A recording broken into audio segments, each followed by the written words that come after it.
अध्यक्ष जी, मेरा आपके माध्यम से निवेदन है कि ये जो लेके आए हैं हमारे साथी, ये जो सेक्शन 84 में लेके आए, इसका मेरे को मकसद समझ में नहीं आया, क्योंकि ये राष्ट्रगीत है। वंदे मातरम कोई एक दिन का नहीं है, 150 साल हो गए उसके। आप ये कहो खुशी मनाओ, वो अच्छा लगता है मेरे को, कुदरती बात है। आज़ादी की लड़ाई बहुत लंबी थी और ये जो हुआ वंदे मातरम 150 साल हो गए, इसका बहुत रहा। कांग्रेस पार्टी की, जो मैं कह रहा था आपको, चर्चा कर रहा था, ये है इंग्लिश के ट्रिब्यून में छपी हुई है, मेरी नहीं है। ये जो पब्लिक मीटिंग हुई रोहतक में, इंग्लिश के ट्रिब्यून की है, मैं कटिंग भेज देता हूं आपके पास। ये 1921 की है, 17 फरवरी 1921। उसमें भी वंदे मातरम कहा गया, जिसमें लाला लाजपत राय, महात्मा गांधी, मौलाना आजाद, मेरे दादाजी ने प्रेजाइड की, 25,000 आदमी थे रोहतक में, अखबार में छपी थी। उसके बाद आज़ादी की लड़ाई लड़ी। गांधी जी ने एक बार कहा, मेरे पिताजी स्वतंत्रता सेनानी थे, जेल में थे, छूट के आ गए। गांधी जी ने कहा छूट के आ गए, तो उन्हें बाहर आके वंदे मातरम कहा था, उनको फिर अंदर के 8 जेलों में रहे, डिफरेंट जेलों में, 4 आज हिंदुस्तान में, 4 पाकिस्तान में। तो ये भावना जो है वंदे मातरम एक राष्ट्रीय गीत है, ये आज कोई नया तो है नहीं। बहुत सारी लंबी चौड़ी डिस्कशन के बाद हर पार्टी के, हर उसके संविधान सभा में सदस्य थे। श्यामा प्रसाद मुखर्जी भी थे और भी थे।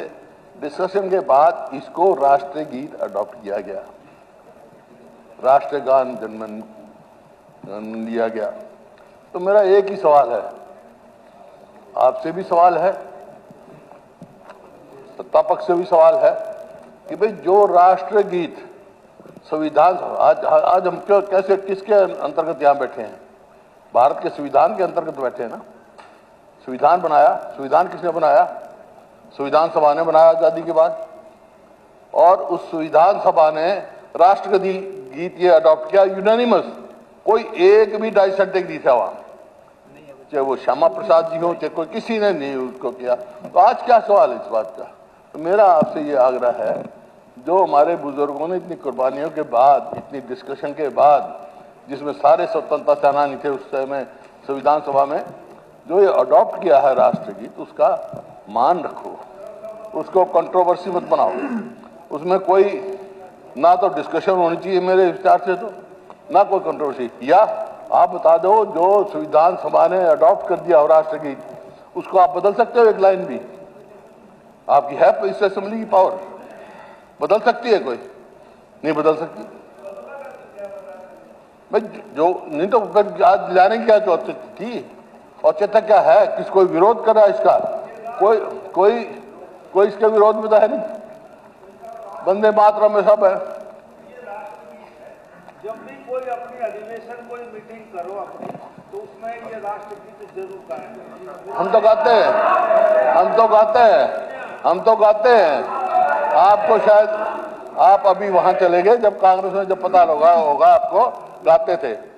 अब वहां बदल गई तो बात मैं कह नहीं सकता, ये तो गाते ही हैं।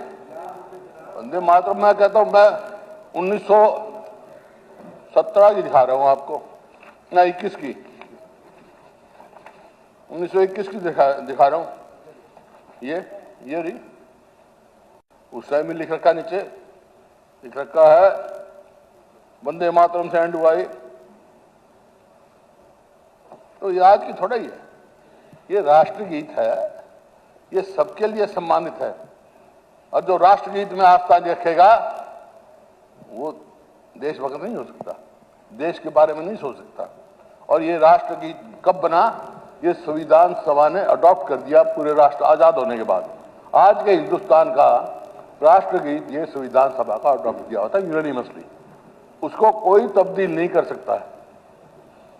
तो क्या औचित्य क्या है? डिस्कशन की बात ही नहीं।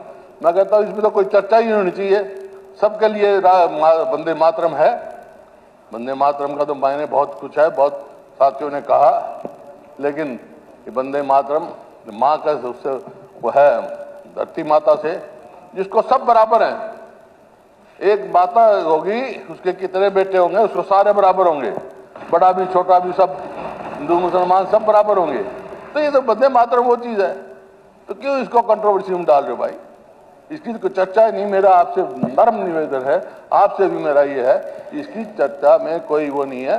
और इसको जो संविधान सभा ने जो अडॉप्ट किया है वही हमारा राष्ट्रगीत है, वही रहेगा और वही रहना चाहिए, इसमें कोई तब्दीली नहीं हो सकती।